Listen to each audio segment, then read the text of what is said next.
Laut war es. Co-workers were gone. What could it mean? Stanley decided to go to the meeting room. Perhaps he had simply missed a memo. Naja, also laut ist es zum Silvester ja immer. Das ist klar. Warmth spread through Stanley's arms. With the bucket in his arms again, he was home. So, möchte ich. Stanley clutched the bucket tightly to his chest and entered the door on his left. Jetzt versuchen wir mal wieder das System anzumachen. Guck mal, was dann passiert mit dem Eimer. Also kurz bevor man rauskommt, da kann man das System ausmachen und anmachen. Wir versuchen jetzt nochmal das mit anmachen. Stanley, we must move on from this broom closet, simply because I have no remaining stickers. If I did, you can guarantee we'd be in here for hours. But alas, ja, du. No stickers. Das glaube ich dir, das ist schrecklich, ne? Diese polnischen Böller und diese polnischen Raketen, die sich die alle kaufen, die sind bekloppt. Also, erstens kannst du dich damit übelst verletzen und zweitens ist es so schrecklich laut. So schrecklich laut. Also, ich habe ja gestern gestreamt und ich stelle schon extra mein Mikrofon so ein, dass man Sachen von draußen nicht hört. Und es war einfach so brutal laut, dass man es trotzdem gehört hat. Ich konnte das Mikrofon einfach nicht so einstellen, dass man es nicht mehr hört, weil dann hat man mich nicht mehr gehört. So brutal war das. Also ich weiß nicht, warum die Leute sich diese scheiß polnischen Böller kaufen. Stanley was once again stunned to discover not an indication of any human life. Von hatten wir schon letzte Woche. Zwar. Wann war denn das? Als ich die. Mehr als nur letzte Woche. Vorletzte Woche, als ich die. Als wir die Pizza-Challenge gemacht haben. Ja, da hatten wir schon im Nebenhaus einen Brand. Gerade durch diese Böller. Müsst ihr mir vorstellen, ne? Die Leute kaufen sich einfach wochenlang vor Silvester.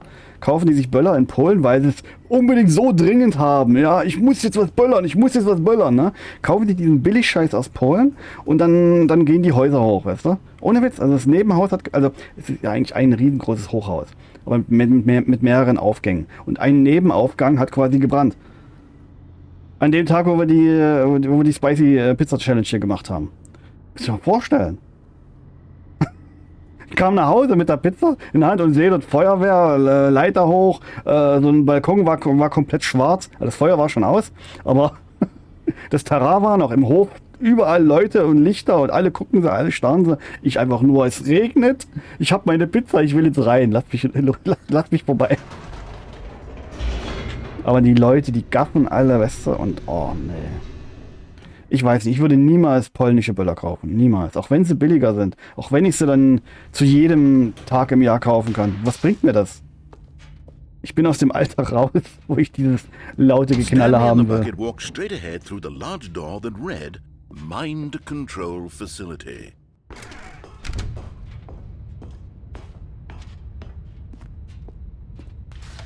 The lights rose on an enormous room packed with television screens.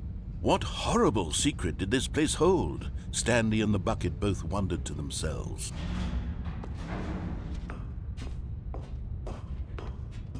Ja, bis hier kennen wir ja alles. The monitors jumped to life and Stanley nearly dropped the bucket in shock. 427. Everyone in the office was being videotaped, monitored like guinea pigs. The bucket had never seen anything like this, and it very nearly burst into tears as Stanley cradled it gently, reassuring it that everything would be fine. Ich dachte, der Eimer würde uns als Support helfen. Sind wir jetzt der Support für den Eimer? Was the bucket under the mind control facility's influence as well? Had the bucket been told to do things it didn't wish to do? What kinds of things does a bucket want to do or not want to do in the first place? These questions raced furiously in Stanley's feeble mind. Ich bin mal gespannt, was jetzt diesmal passiert. He screamed into the bucket. He couldn't accept it.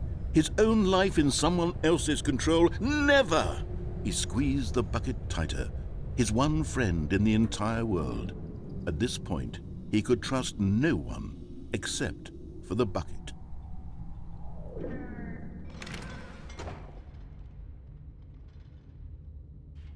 But here was the proof. The heart of the operation. Controls labeled with emotions, happy or sad or content. Walking, eating, working, all of it monitored and commanded from this very place. And as the cold reality of his past began to sink in, Stanley decided that this machinery would never again exert its terrible power over another human life. For he and the bucket would dismantle the controls for good. Two best friends, Stanley and the bucket, up against the world. They high-fived in a really cool way, and the bucket made a sassy comment about taking down the system.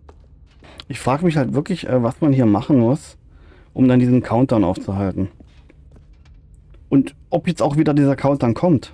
Also mit dem Eimer kommt vielleicht ein anderes Ende.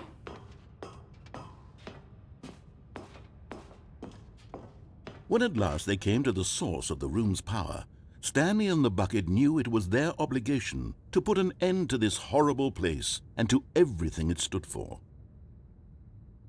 But at the last second, the bucket jumped in and pressed the button to turn on the controls. Stanley gasped in horror. Had this been the bucket's plan all along? To take over the machine and claim the power for itself?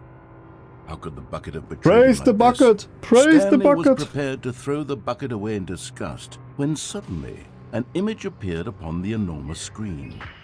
What? Birds. Silly, silly birds. What? The control buttons became active again. The fuck?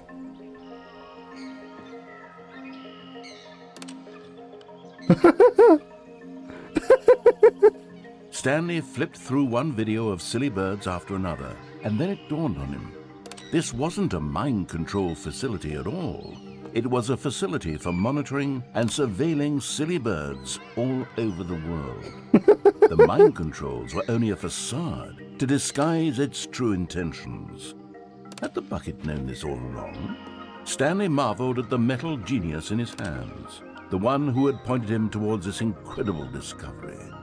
Stanley and the bucket never found freedom because they spent the rest of their lives here in this place, flipping through live streams of the silliest birds imaginable. Of all the possible paths his life could have taken, this one was surely the best. Oh, das Ende finde ich cool. Was happy. Stanley was happy. Oh. Ey, ich wollte doch weiter gucken. Nein! Ich hab einen Vogel. Nee, nicht mehr. Gib mir meinen Vogel zurück. Ah! Und das Ende fand ich cool. Was machen wir als nächstes?